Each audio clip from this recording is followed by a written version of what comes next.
Magandang hapon mga ka-happy hour. Narito ang mga balita para sa MBC TV Network News Update, 2 PM edition.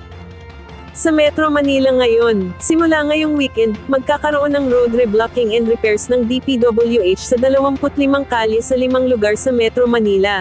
Pasadong alas 11 ng gabi kahapon, inaabiso ng Metropolitan Manila Development Authority o MMDA, na matatagal hanggang alas 5 ng umaga sa Lunes, July 22 o araw ng ikatlong sona ni Pangulong Ferdinand Bongbong Marcos Jr.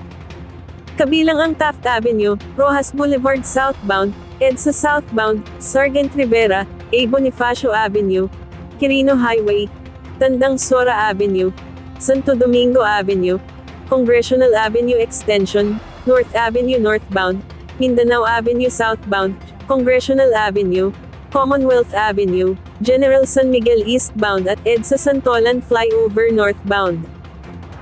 Samantala, asahan ang masikip na trapiko sa mga sumusunod na lugar simula ngayong araw hanggang sa Lunes sa mga piling oras, dahil sa transportasyon ng tunnel boring machine para sa Metro Manila Subway Project.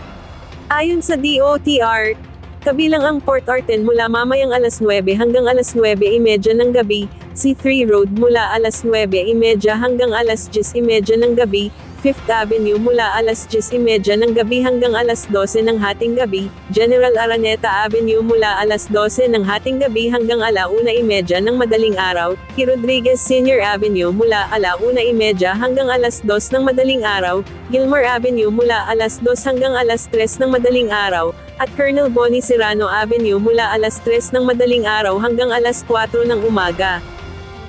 At yan ang mga balita para sa MBC TV Network News Update, 2 PM edition.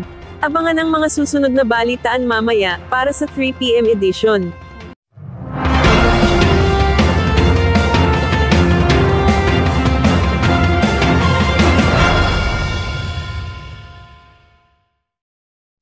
Mga ka-happy hour, kung gusto mong manood ang mga balita sa MBC TV Network News Update, mag-subscribe sa aming YouTube channel, i-like ang aming Facebook page, at i-follow sa aming TikTok account.